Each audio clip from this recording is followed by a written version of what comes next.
Hello दोस्तों, आपका स्वागत है एग्जाम्पल स्टडी 0.0 यूट्यूब चैनल पर। आज मैं आपको इस वीडियो में BSc second year semester third mathematical physics के यूनिट नंबर 3 और 4 के मोस्ट क्वेश्चंस के बारे में बताऊंगा। कुछ क्वेश्चन इस लेक्चर में बताऊंगा, बाकी क्वेश्चन इससे नेक्स्ट लेक्चर में बता दूंगा। देखिए, क्वेश्चन नंबर फर्स्ट है।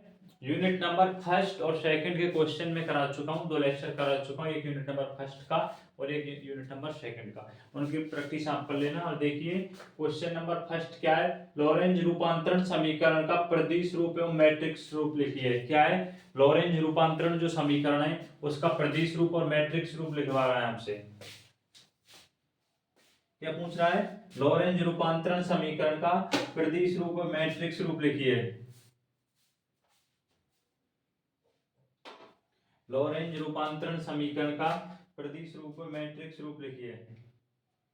तो देखिए, इससे पहले आपको लॉरेंज रूपांतरण समीकरण याद होना चाहिए। क्या होना चाहिए, जो लॉरेंज रूपांतरण समीकरण है वो याद होना चाहिए। देखिए, लॉरेंज रूपांतरण समीकरण क्या होता है, एक्स डैश बराबर होता है gamma x minus we T. इसे इक्वेशन नंबर 1, एक्स डैश बराबर gamma x minus we T और वाई डैश बराबर क्या होता है वाई, समीकरण नंबर 2। और जेड डैश बराबर होता है जेड, समीकरण नंबर 3। और टी डैश बराबर होता है gamma t minus B x upon c square, equation number 4।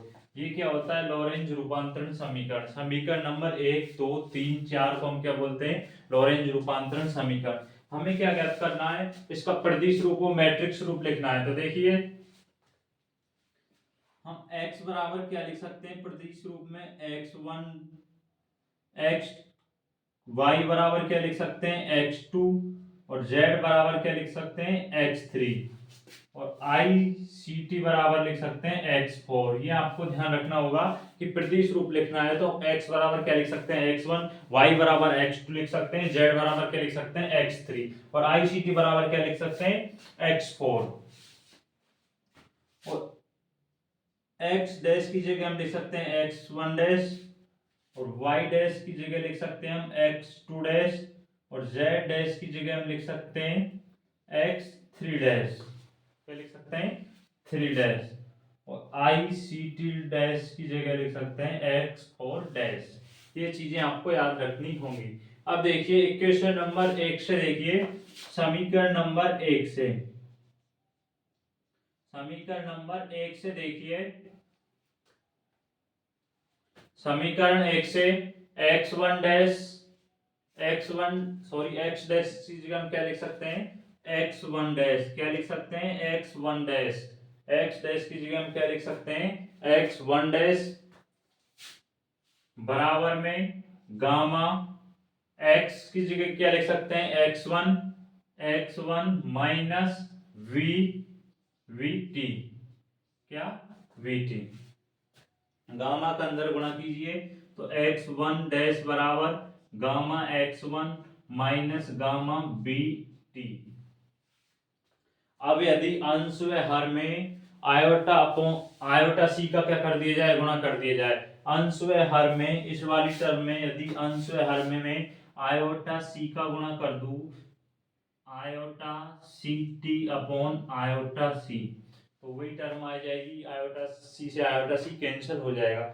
हमें ऐसा इसलिए कर रहे हैं कि आयोटा सी टी बराबर क्या लिख सकते हैं x4 लिख सकते हैं। तो देखिए, x1 डैश बराबर v x 1 minus gamma gamma beta sorry gamma b x4 upon i c sorry iota c, क्योंकि आयोटा सी टी की जगह हम क्या लिख सकते हैं x4 लिख सकते हैं। अब यदि इसमें अंश व हर में आयोटा का गुणा कर दिया जाए, किसका गुणा कर दिया जाए आयोटा का, तो x1 डैश बराबर बी x1 माइनस बी नहीं है सॉरी गामा है, क्या है gamma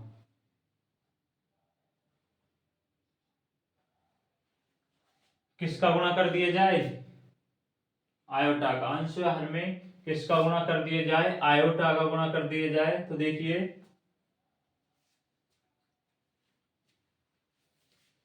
iota minus gamma b iota x 4 upon iota square, iota square, iota square ध्यान रखना क्या हो जाएगा, -1। आयोटा स्क्वायर क्या हो जाएगा, माइनस, तो ये क्या हो जाएगा, प्लस हो जाएगा। क्या हो जाएगा, प्लस हो जाएगा।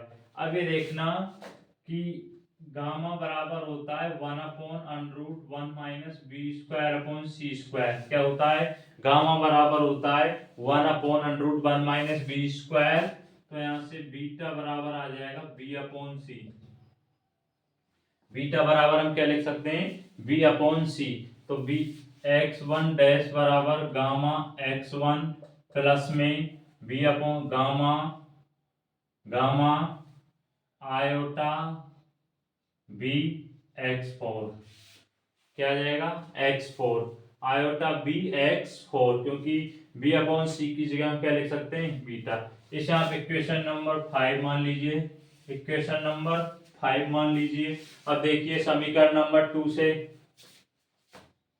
समीकरण 2 से देखिए x y डैश की जगह हम क्या लिख सकते हैं, y डैश की जगह x2 डैश लिख सकते हैं। क्या लिख सकते हैं, x2 डैश इक्वल आ जाएगा y बराबर हम क्या लिख सकते हैं, x2। क्या लिख सकते हैं, x2। इसे समीकरण नंबर 6 मान लीजिए। अब समीकरण नंबर 3 से देखिए, समीकरण नंबर 3 से देखिए z डैश बराबर हम क्या लिख सकते हैं, x3 डैश। क्या लिख सकते हैं, x3 डैश इक्वल आ जाएगा x4। इसे समीकरण नंबर 7 मान लीजिए। अब देखिए इक्वेशन नंबर 4 से देखिए, कौन सी से, इक्वेशन नंबर 4 से, समीकरण नंबर 4 से देखिए, समीकरण 4 से टी डैश क्या है, t dash equal gamma t minus v x. क्या रहा है, एक्स, एक्स की जगह हम क्या लिख सकते हैं, x1। क्या लिख सकते हैं, x1 अपॉन में सी स्क्वायर, अपॉन में सी स्क्वायर। अब यदि इसमें दोनों LHS और RHS में आयोटा सी का क्या करा दिया जाए, गुणा करा दिया जाए। आयोटा सी का क्या करा दिया जाए, गुणा करा दिया जाए। तो आयोटा सी टी डैश बराबर में gamma iota c t minus, गुणा करना है किसका, आयोटा सी का। तो बी x1 आयोटा सी, किसका गुणा करना है, आयोटा सी का गुणा करना है, अपॉन में सी स्क्वायर आ जाएगा। क्या आ जाएगा, सी स्क्वायर आ जाएगा। दिख तो रहा है ना भैया, दिख रहा है। क्या आ जाएगा, आयोटा सी आ जाएगा। अब यहां से देखिए आयोटा सी टी डैश को हम क्या लिख सकते हैं, x4 डैश। क्या लिख सकते हैं, x4 डैश बराबर में आयोटा सी टी को क्या लिख सकते हैं, x4। क्या लिख सकते हैं, यानी कि गामा x4, गामा x4 क्या लिख सकते हैं, गामा x4। x1 एक सी से क्या हो जाएगा, सी कैंसिल हो जाएगा। क्या हो जाएगा, सी कैंसिल हो जाएगा। एक सी से क्या हो जाएगा, कैंसिल हो जाएगा। आयोटा सी का गुणा करेंगे B X C square T minus B X, X की जगह x1 आ जाएगा, सी स्क्वायर। आयोटा सी का गुणा करेंगे तो एक सी से एक सी क्या हो जाएगा, कैंसिल हो जाएगा। क्या हो जाएगा, कैंसिल हो जाएगा। तो यहां से आएगा माइनस, सी से सी क्या हो गया भैया, कैंसिल हो गया। सी से एक सी क्या हो जाएगा, कैंसिल हो जाएगा। तो minus iota B x1 upon में क्या आ जाएगा, सी आ जाएगा। अपॉन में क्या आ जाएगा, सी आ जाएगा। क्या आ जाएगा, अपॉन में सी आ जाएगा।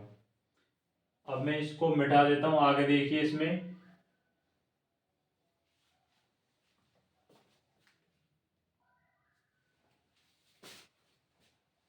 स्क्रीनशॉट ले लेना भैया।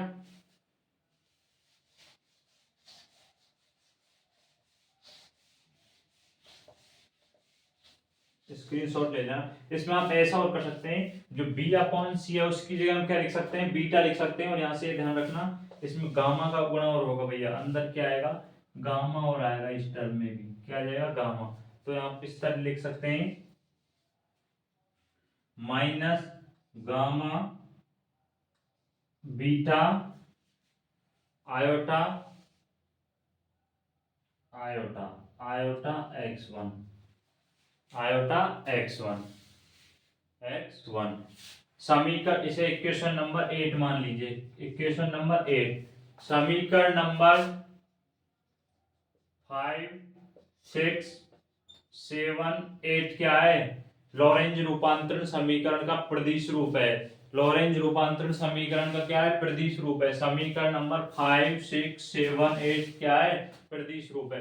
अब आपको मैट्रिक्स रूप किस तरह लिखना है वो देखिए। मैट्रिक्स रूप देखिए,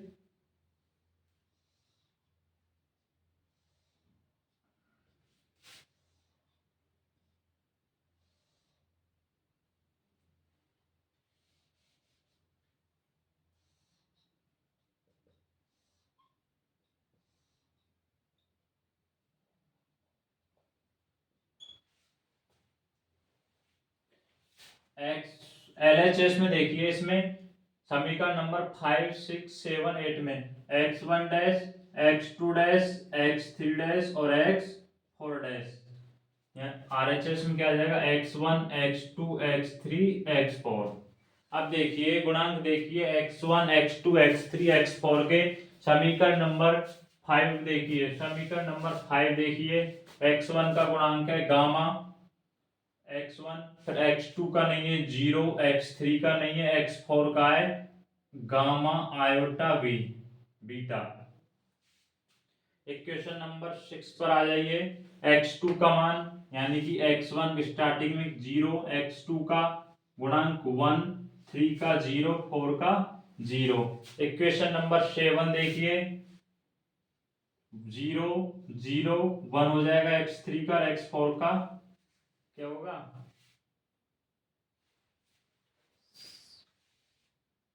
x3 आएगा भैया, x3 डैश बराबर क्या आ जाएगा, x3। अब इक्वेशन नंबर 8 को देखिए, यहां से देखिए इक्वेशन नंबर 8 को, x1 का गुणांक क्या दिख रहा है आपको, माइनस गामा आयोटा बीटा, फिर 0 आ जाएगा, x2 का नहीं है उसमें कोई गुणांक, x3 का नहीं है 0 आ जाएगा, x4 का क्या आ जाएगा, गामा, x4 का क्या आ जाएगा, गामा आ जाएगा। ये क्या है, लॉरेंज रूपांतरण समीकरण का मैट्रिक्स रूप है। क्या है, मैट्रिक्स रूप। ये क्वेश्चन आपसे पूछता है भैया, लॉरेंज रूपांतरण समीकरण का प्रदिश रूप मैट्रिक्स रूप लिखिए, तो आपको किस तरह लिखना है। सबसे पहले आपको जो लॉरेंज रूपांतरण समीकरण है वो याद होनी चाहिए, फिर जो शर्त बताइए उनको याद रखना। इस तरह आप क्या कर सकते हैं, इसको सॉल्व कर सकते हैं। नेक्स्ट क्वेश्चन देखिए,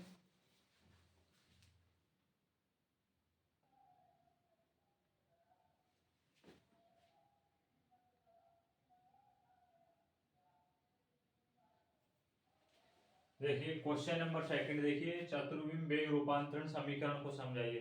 चतुर्विम वेग रूपांतरण समीकरण को समझाइए। क्वेश्चन नंबर फर्स्ट था, लॉरेंज रूपांतरण समीकरण का प्रदिश रूप व मैट्रिक्स रूप लिखिए। क्या पूछ रहा है आपसे, लॉरेंज रूपांतरण समीकरण का प्रदिश रूप व मैट्रिक्स रूप लिखिए भैया। वो मार्कर से लिख दिया भैया, न्यू मार्कर से वो मिट नहीं रहा है, उसको वीडियो खत्म हो जाएगी उसके बाद मेहनत कर लूंगा उसमें। न्यू मार्कर सही नहीं चल पा रहा है। देखिए, चतुर्विम वेग रूपांतरण समीकरण को समझाइए। इसको सॉल्व करने के लिए हमें लॉरेंज रूपांतरण समीकरण का जो मैट्रिक्स रूप है वो फॉर्म याद होनी चाहिए। लॉरेंज रूपांतरण समीकरण के मैट्रिक्स रूप से देखिए, लॉरेंज रूपांतरण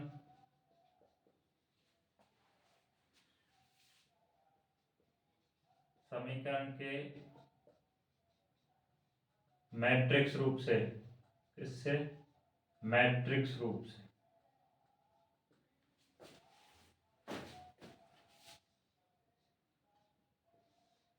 इसमें आपको चतुर्विम वेग रूपांतरण समीकरण को समझाना है।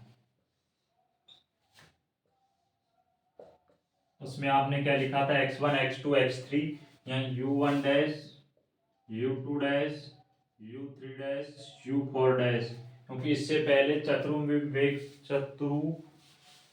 वेग रूपांतरण समीकरण से पहले चतुर्विम वेग समीकरण है, उसको आप समझेंगे तो उसमें आपके अच्छे से क्लियर हो जाएगा।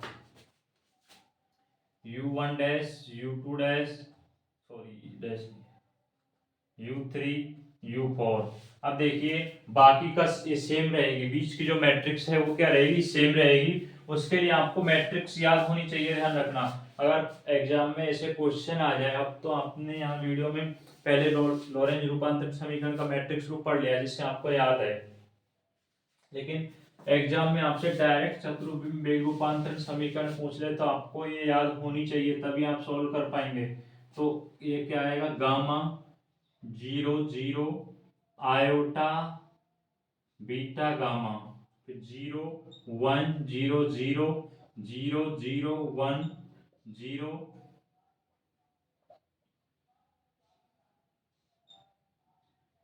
Minus iota beta gamma 0 0 gamma. ये ध्यान रखना।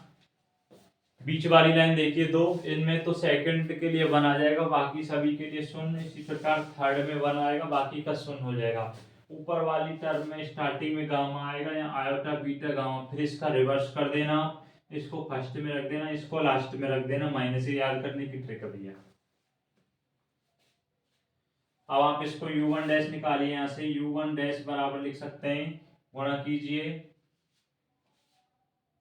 गामा u1, इस वाली टर्म को इस तरह रखेंगे तो देखिए प्लस में 0 0 हो जाएगा, प्लस में u4 iota beta gamma. Equation number 1। u2 dash बराबर निकालिए, u2 डैश बराबर u2 आ जाएगा समीकरण नंबर 2। u3 डैश बराबर देखिए u3 आ जाएगा इक्वेशन नंबर 3। u4 डैश बराबर देखिए minus iota beta gamma u1 plus में गामा u4 इक्वेशन नंबर क्या आ जाएगी भैया, 4 आ जाएगी, इक्वेशन नंबर 4 आ जाएगी। अब देखिए कुछ शर्तें उनको आपको ध्यान रखना है। u1 बराबर आपको क्या लिखना है, गामा u1 बराबर क्या लिखना है, गामा ux। u2 बराबर क्या लिखना है, गामा uy। u3 बराबर लिखना है गामा uz। और u4 बराबर लिखना है ic गामा u। टर्म दिख रही है ना आपको नीचे की, हाँ नजर आ रही है। ic बराबर ic गामा u लिखना है। अब देखिए इक्वेशन नंबर 1 से देखिए, समीकरण नंबर 1 से देखिए, u1 डैश यानी कि इसको आप u1 डैश मान लीजिए, तो गामा ux डैश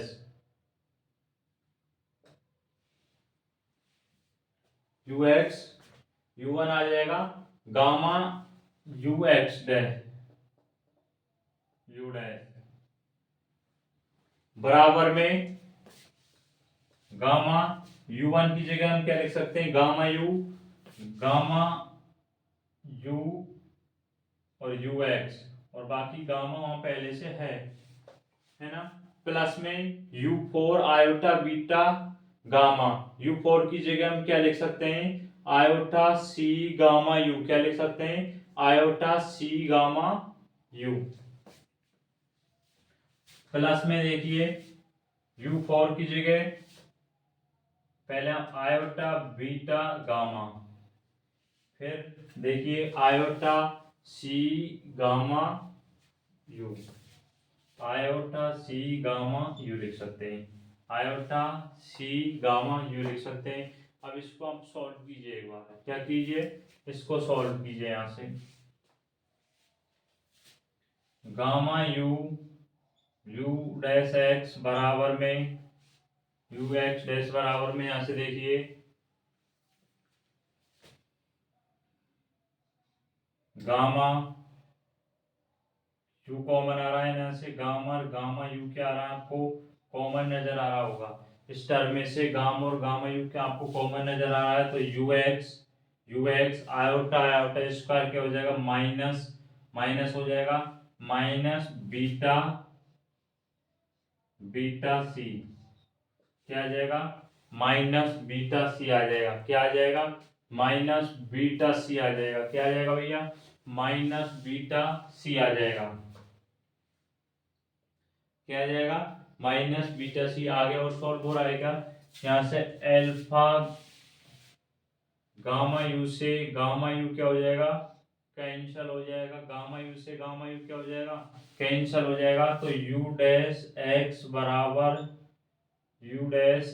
बराबर आ जाएगा gamma u x minus beta c. क्या आ जाएगा, गामा यू एक्स बराबर बीटा सी। क्या आ जाएगा, गामा यू एक्स बराबर बीटा सी। वैसे मैंने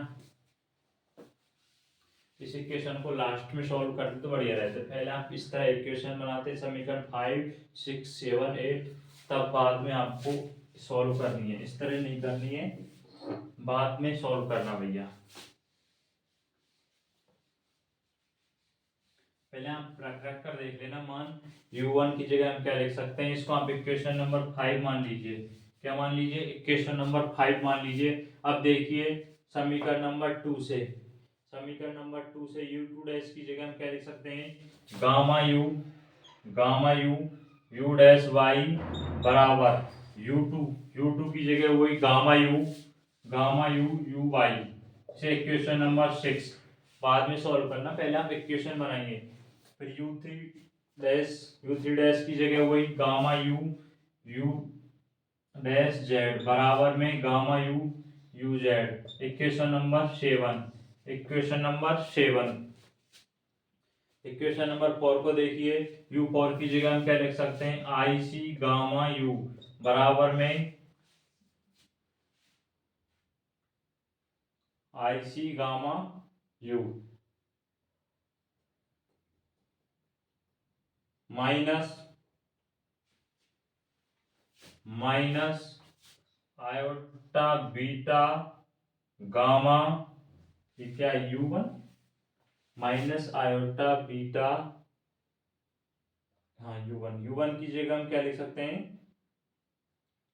gamma you Utah gamma u x. u1 की जगह हम क्या लिख सकते हैं, gamma u x, gamma u x. ध्यान से रखना भैया, प्लस में गामा u4 की जगह आयोटा सी, या डैश और आ जाएगा, iota c gamma u, iota c gamma u. Equation number इसे मान लीजिए 8, इक्वेशन नंबर 8 मान लीजिए। अब देखिए मैं इसको मिटा देता हूँ, आप स्क्रीनशॉट ले लेना।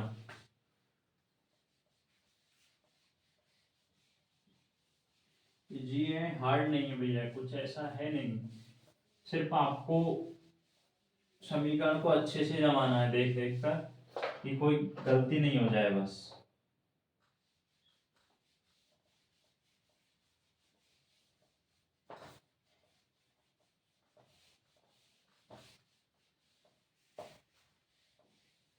हाँ आपको क्या करना है, समीकरण नंबर 5 में, समीकरण नंबर 5 में 8 से क्या करना है, डिवाइड करना है भैया। समीकरण नंबर 5 में समीकरण नंबर 8 से क्या करना है, डिवाइड करना है। तो देखिए एलएचएस में एलएचएस से डिवाइड कीजिए और आरएचएस में आरएचएस से। तो देखिए gamma u x u dash x upon में गामा यू आयोटा सी बराबर में गामा यू और गामा यू एक्स प्लस में iota beta gamma iota c gamma u upon में देखिए minus iota beta gamma gamma u x plus में gamma iota c gamma u. Iota c gamma u. अब देखिए जो cancel हो रहा है इससे ये कैंसिल हो जाएगा, यानी कि यू डैश एक्स अपॉन में आयोटा सी बराबर, अब इसमें से देखिए क्या क्या कॉमन आ रहा है, क्या कैंसिल हो रहा है। ऊपर वाली टर्म में देखिए गामा गामा यू क्या आ रहा है, कॉमन आ रहा है, क्या आ रहा है, कॉमन आ रहा है, गामा गामा यू कॉमन आएगा तो यू एक्स प्लस में यू एक्स माइनस, देखिए आयोटा आयोटा इसका क्या हो जाएगा, माइनस बीटा सी आ जाएगा, बीटा सी अपॉन में देखिए, अपॉन में देखिए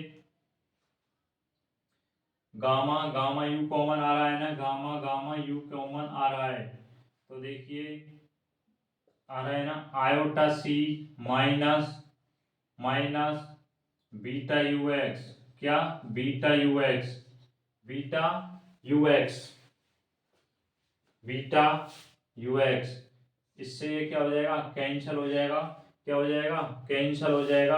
अब यदि आयोटा से आयोटा कैंसिल, आयोटा कॉमन आ जाएगा भैया, इस वाली टर्म में से आयोटा कॉमन आ जाएगा बाहर, क्या आ जाएगा यहाँ आयोटा, तो आयोटा से आयोटा क्या हो जाएगा, कैंसिल हो जाएगा, तो यू एक्स बराबर सी का ऊपर गुणा कर दिया जाए तो u x minus beta c upon में c minus beta u x, c minus beta u x, c minus क्या आ जाएगा, बीटा यू एक्स।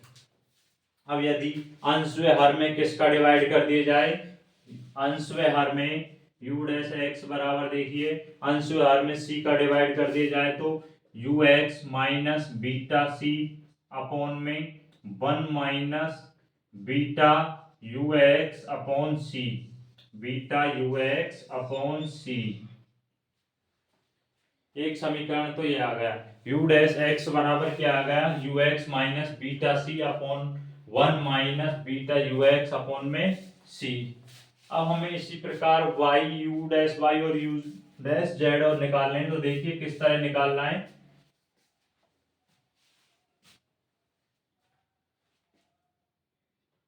स्क्रीनशॉट ले लेना भैया, स्क्रीनशॉट लेते जाना आप, क्योंकि वो इक्वेशंस काम आएंगी।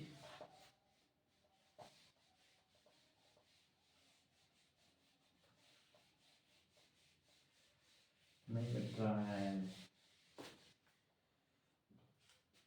समीकरण नंबर 6 में देखिए, अब समीकरण नंबर 6 डिवाइडेड बाई समीकरण नंबर 8, क्या करना है, समीकरण नंबर 6 में समीकरण नंबर 8 का डिवाइड करना है, तो gamma u u dash y upon में iota c gamma u, iota c gamma u gamma u u y upon में देखिए वही minus iota b gamma gamma u u x plus में gamma iota c gamma you,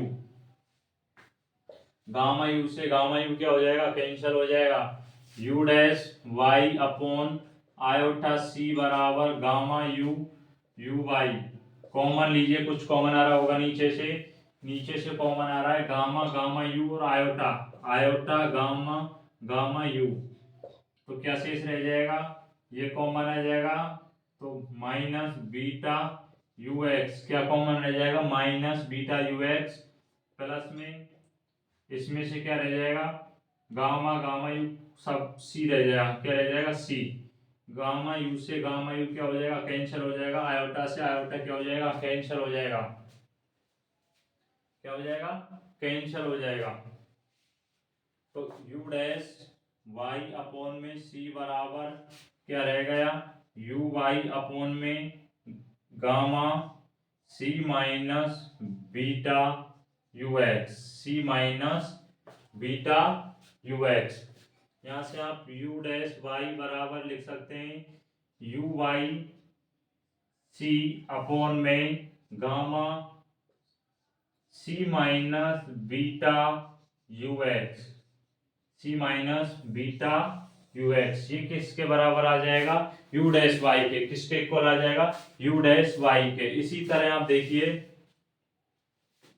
समीकरण number आप किस में divide कर लेना, समीकरण नंबर आप 6 में 8 का डिवाइड कर लेना, समीकरण नंबर 7 में 8 से डिवाइड करने पर यू डैश जेड आ जाएगा बराबर यू जेड अपॉन में 1 minus beta u x upon में सी।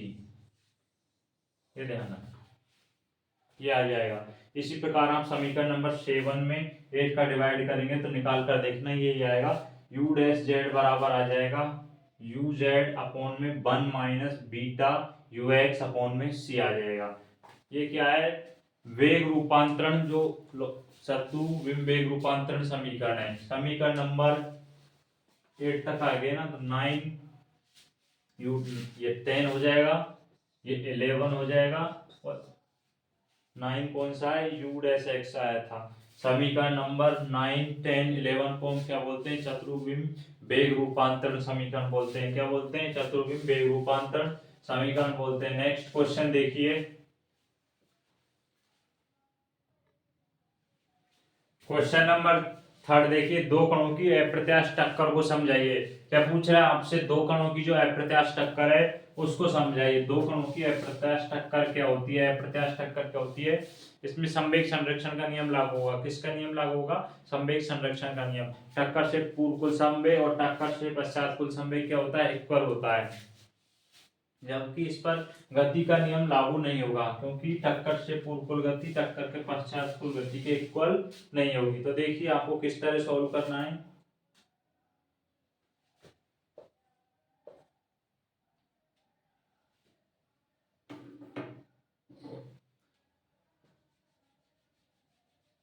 देख लेता हूँ भैया, कहीं बाद में मिट रही ना। दो कणों की अप्रत्याश टक्कर को समझाइए। तो देखिए,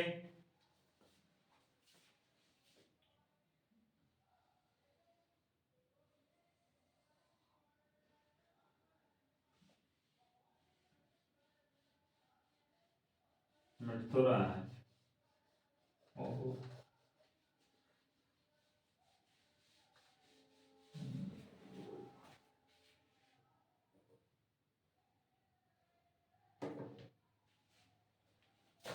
देखिए दो कणों की अप्रत्याश टक्कर को देखिए।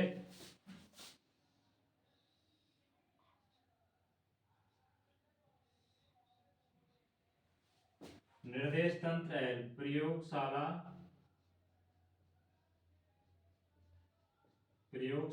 निर्देश तंत्र एल। प्रयोगशाला निर्देश तंत्र एल में देखिए, एक्स अक्ष, वाई अक्ष और जेड अक्ष, एक्स अक्ष और वाई अक्ष और जेड अक्ष। यहां से देखिए, ये एम द्रव्यमान का कण है, किसका कण है, एम द्रव्यमान का कण है, एम द्रव्यमान का कण है। इस तरह मूव कर रहा है कि इसके सापेक्ष m2 द्रव्यमान का कण रखा है। किसका, m2 द्रव्यमान का, किसका कण है, m2 द्रव्यमान का। ये आगे जाकर किसमें विभाजित हो जाएगा, m3 व m4 में। दिख तो रहा है ना भैया, आपको दिख रहा है, किसमें विभाजित हो जाएगा, m3 और m4 में। किसमें हो जाएगा, m3 व m4 में। m2 है यहाँ पर वो स्थिर अवस्था में, कौन सी अवस्था में, स्थिर अवस्था में। m1 के सापेक्ष m2 कैसी अवस्था में, स्थिर अवस्था में। तो m1 इसका p1 का क्या होगा संवेग, p1 डैश e1 डैश, और p2 वेक्टर बराबर क्या होगा भैया, 0 e2 डैश। संवेग क्या होगा यहाँ पर, m2 कण पर 0 होगा, क्योंकि ये कौन सी अवस्था में है, जब स्थिर अवस्था में है तो संवेग क्या होगा, 0 होगा। अब यहाँ से देखिए, और m3 बराबर आ जाएगा p3 डैश e3 डैश, और m4 बराबर आ जाएगा p4 डैश और e4 डैश, e4 e4 आ जाएगा। ये मार्कर सही नहीं चल रहा था। ये टक्कर से पूर्व कुल संवेग, किससे, टक्कर से पूर्व, किससे, टक्कर से पूर्व, और ये टक्कर के पश्चात क्या हो जाएगा, टक्कर से पूर्व और टक्कर के पश्चात। एक नेक्स्ट डायग्राम और देखिए, सी तंत्र में देखिए, कौन से तंत्र में, सी तंत्र में देखिए,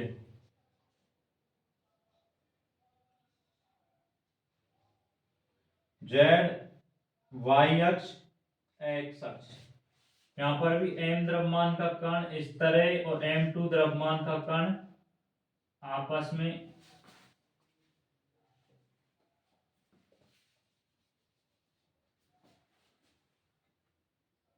m1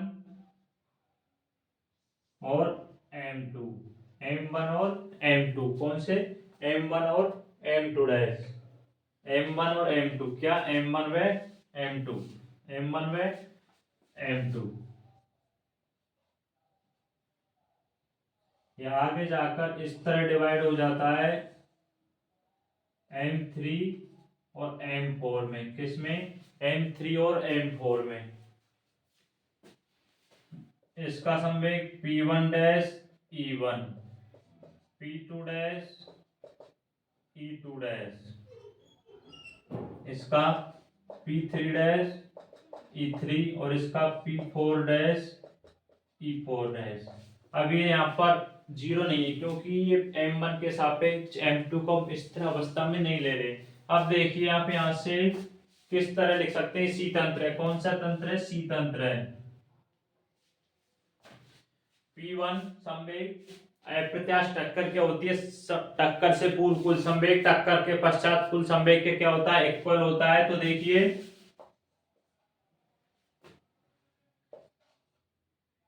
P1 dash u plus में P2 डैश u बराबर में P3 डैश u प्लस में P4 डैश u।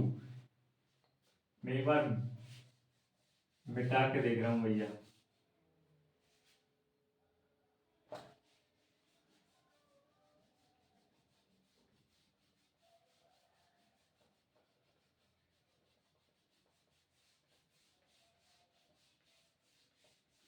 कोई फायदा नहीं है, न्यू मार्कअप से प्रॉब्लम आ रही है भैया।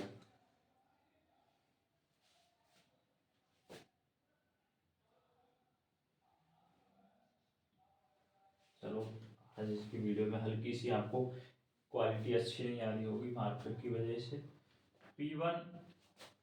P1 डैश u प्लस में P2 डैश u बराबर में P3 डैश u प्लस में P4 dash u, P4 dash u। अब यहाँ से यदि इस तरह लिख दिया जाए इसको, P1 डैश u प्लस में P2 dash u minus P3 dash u equal P4 dash u, P4 dash u। इस तरह हम इसको लिख दें। अब स्वयं का स्वयं के साथ क्या करा दिया जाए, डॉट वेक्टर करा दिया जाए। क्या करा दिया जाए, स्वयं का स्वयं के साथ क्या करा दिया जाए, डॉट वेक्टर करा दिया जाए। तो देखिए P1 डैश u प्लस में P2 dash u minus P3 dash u dot P1 dash u plus में P2 dash u minus P3 dash u बराबर में देखिए P4 dash u, P4 dash u dot P4 dash u, P4 dash u गुणा कीजिए। अब इसको solve कीजिए भैया। सॉल्व करते समय ध्यान रखना आपको सॉल्व अच्छे से करना है, एक मिस्टेक आपका पूरा सॉल्यूशन खराब कर देगी। गुणा कीजिए डॉट का डॉट के साथ, P1 क्या हो जाएगा, P1 square u, P1 dash का स्क्वायर u प्लस में P1 का इसके साथ कीजिए तो P1 dash u P2 dash u क्या हो जाएगा, P1 dash u P2 dash u। अब इसके साथ करेंगे तो minus P1 dash u P3 dash u, P3 dash u। P1 का कंप्लीट हो गया। अब P2 को उठा लीजिए, P2 का इसके साथ कीजिए प्लस में P1 dash u P2 dash u। अब प्लस में आ जाएगा P2 डैश का स्क्वायर u, P2 डैश का स्क्वायर u माइनस क्योंकि P2 का P3 के साथ करेंगे तो minus P2 dash u u, p3 dash u, p3 dash u। P2 का कंप्लीट हो गया, P3 का कीजिए तो इसके साथ minus P1 dash u, P3 dash u, minus P2 dash u, P3 dash u। Minus minus क्या हो जाएगा, प्लस हो जाएगा, प्लस में आ जाएगा P3 डैश का स्क्वायर u इक्वल देखिए क्या है, P4 dash u dot P4 dash u, यानी कि P4 डैश का स्क्वायर u आ जाएगा।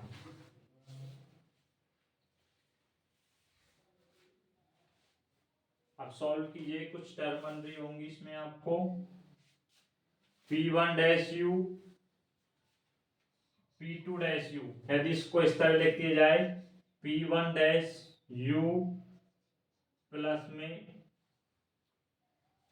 मैं डायरेक्ट लिख रहा हूँ भैया देख लेना, P1 dash u, P2 dash u, P1 dash u, P2 dash u, और एक टर्म और दिख रही है P1 dash u, P2 dash u। ये क्या बन रहा है, P1 u प्लस में P2 u का क्या स्क्वायर बन रहा है ना, इसको खोलेंगे तो P1 dash u square, P2 dash u square plus में 2P1 u 2P2 u, यानी कि एक टर्म ये और ये टर्म ये तो दो हो जाएंगे, P1 dash u, P2 dash u।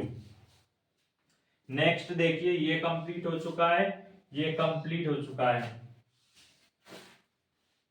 Minus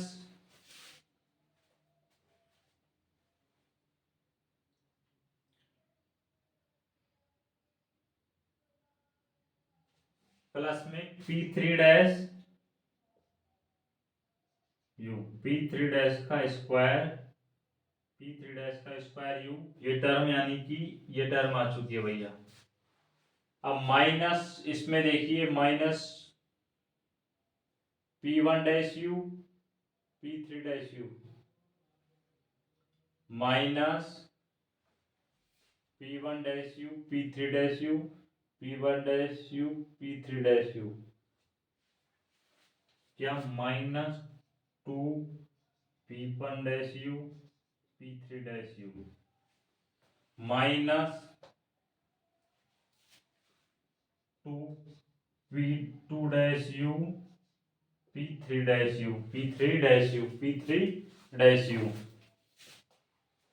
next और देखिए, एक समीकरण आगे और बन जाएगी इसमें, P1 डैश u प्लस में P2 डैश u का स्क्वायर प्लस में P3 डैश का स्क्वायर u, माइनस इसमें से यदि 2 कॉमन ले लिया जाए, क्या ले लिया भैया, 2 कॉमन ले लिया जाए तो देखिए 2 P1 डैश u प्लस में P2 डैश u, क्या माइनस 2 कॉमन लेंगे तो P3 डैश u और कॉमन आ जाएगा, क्या आ जाएगा डॉट में P3 डैश u इक्वल में क्या आएगा भैया, P4 dash u, P4 dash का स्क्वायर u, P4 डैश का स्क्वायर u।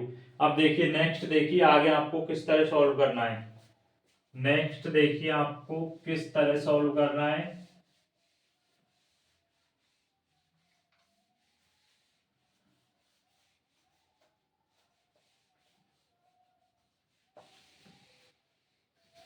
मैं इसको मिटा देता हूँ डायग्राम को।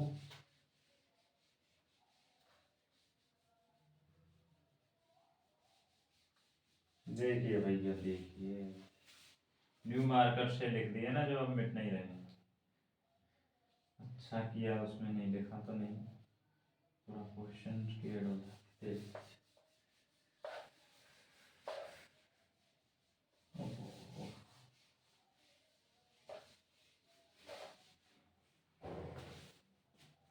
इस पर ध्यान मत देना भैया, इसको मैं बाद में देख लूंगा।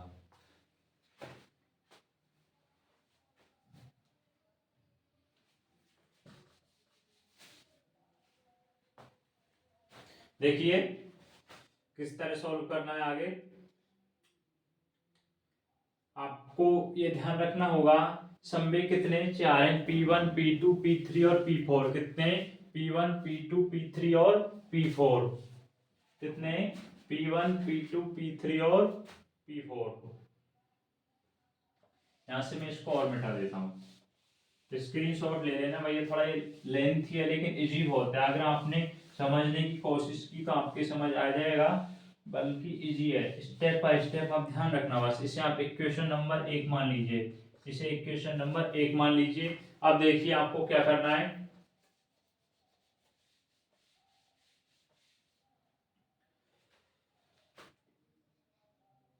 P1 बराबर होता है, P1 डैश बराबर होता है V1 आयोटा E1 अपॉन में C। संबे कितने 4 माने ना, P1 P2 P3 P4। तो P1 डैश इसी टाइप से P2 डैश, ध्यान रखना P2 डैश बराबर आ जाएगा P2 आयोटा E2 अपॉन में C। P3 बराबर P3 आयोटा E3 अपॉन में C। और P4 बराबर सॉरी P4 बराबर P4 आयोटा E की पावर 4 में C, आयोटा की पावर C। ये और लिख लेना कि समेशन पी यू स्क्वायर बराबर होता है माइनस एम नॉट का स्क्वायर सी स्क्वायर। ये कुछ प्रॉपर्टी है आपको याद रखनी होंगी। और पी थ्री डैश का स्क्वायर यू स्क्वायर बराबर होता है माइनस एम थ्री स्क्वायर सी स्क्वायर। और पी फोर डैश का स्क्वायर यू स्क्वायर बराबर होता है माइनस एम फोर का स्क्वायर सी स्क्वायर। ये आपको याद करनी होगी। बाकी ये 4 संवेग कितने संवेग हैं, P1 P2 P3 P4। ये क्वेश्चन आपको याद रखना भैया, ये नेक्स्ट क्वेश्चन है और एक उसमें और काम में आएगी। देखिए अब आपको क्या करना है, यहां से आप इसका मान निकालिए P1 डैश यू प्लस में P2 डैश यू। तो देखिए P1 डैश यू प्लस में P2 डैश यू का स्क्वायर इक्वल में, इसकी जगह हम क्या लिख सकते हैं, ये लिख सकते हैं ना P1 आयोटा E1 अपॉन में C प्लस में P2 आयोटा E2 अपॉन में C। और इसका क्या हो जाएगा, स्क्वायर हो जाएगा। क्या हो जाएगा, स्क्वायर कर दिया जाए। क्या कर दिया जाए, स्क्वायर कर दिया जाए। तो देखिए P1 प्लस में P2 क्या हो जाएगा, P1 प्लस में P2 ऐड कर लेना आयोटा E1 प्लस में E2 अपॉन में C। और ऊपर सब का क्या हो जाएगा, पूरे का स्क्वायर हो जाएगा। संवेग टोटल संवेग क्या होता है, शून्य होता है। तो P1 प्लस में P2 की जगह हम क्या लिख सकते हैं, शून्य लिख सकते हैं ना।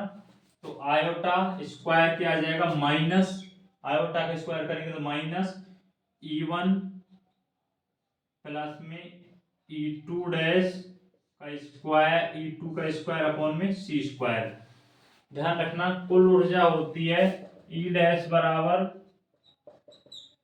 E1 प्लस में E2, E1 प्लस में E2, यानी कि बराबर में आ जाएगा minus E1 dash minus E dash का स्क्वायर अपॉन में C स्क्वायर, C स्क्वायर। इसका मान ये निकल कर आया, ध्यान रखना, क्योंकि लास्ट में आपको इस समीकरण में पुट करने सब मान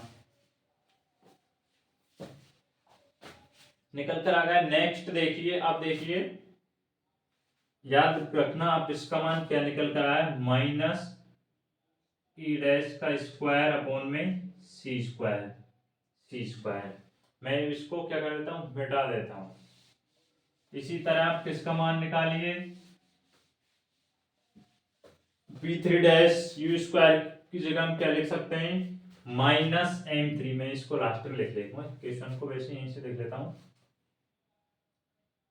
आपको इसका मान निकालना है P1 dash you, P1 dash you plus में P2 dash you, P2 dash U dot में P3 डैश यू, डॉट में क्या आ जाएगा P3 डैश यू। अब इसका मान निकालिए, देखिए किस तरह निकालना है, वही P1 आयोटा E1 अपॉन में C प्लस में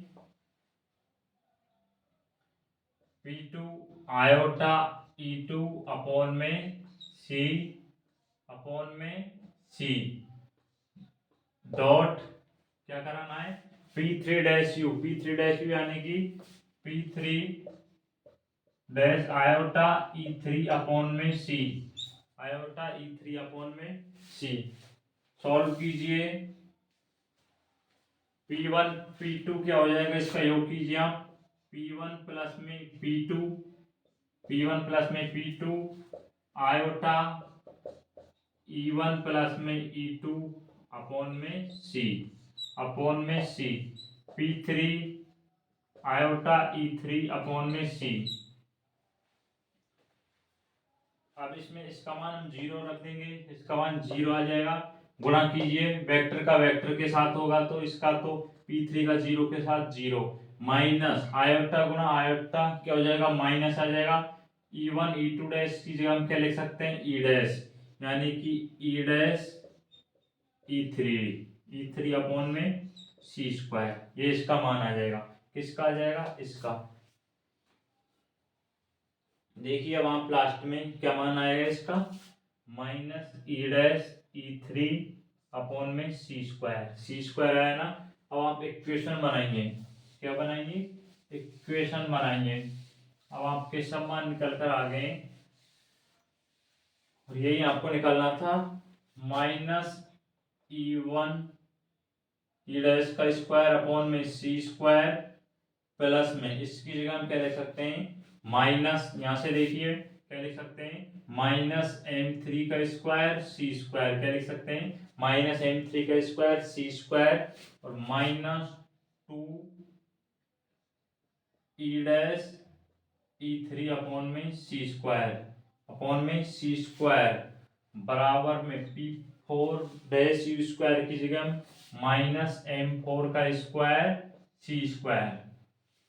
अब इसमें ऐसा कीजिए आप, C स्क्वायर से गुणा कर दिया जाए, किससे, यदि C स्क्वायर से इसमें क्या कर दिया जाए, गुणा कर दिया जाए इस इक्वेशन में, तो C स्क्वायर से C स्क्वायर कैंसिल हो जाएगा। माइनस E1 डैश का स्क्वायर क्या आ जाएगा, माइनस E1 डैश का स्क्वायर माइनस M3 का square C4 minus 2 E1 dash E3, क्योंकि C स्क्वायर से C स्क्वायर कैंसिल हो जाएगा, बराबर में माइनस M4 का स्क्वायर C की पावर क्या आ जाएगी, 4 आ जाएगी।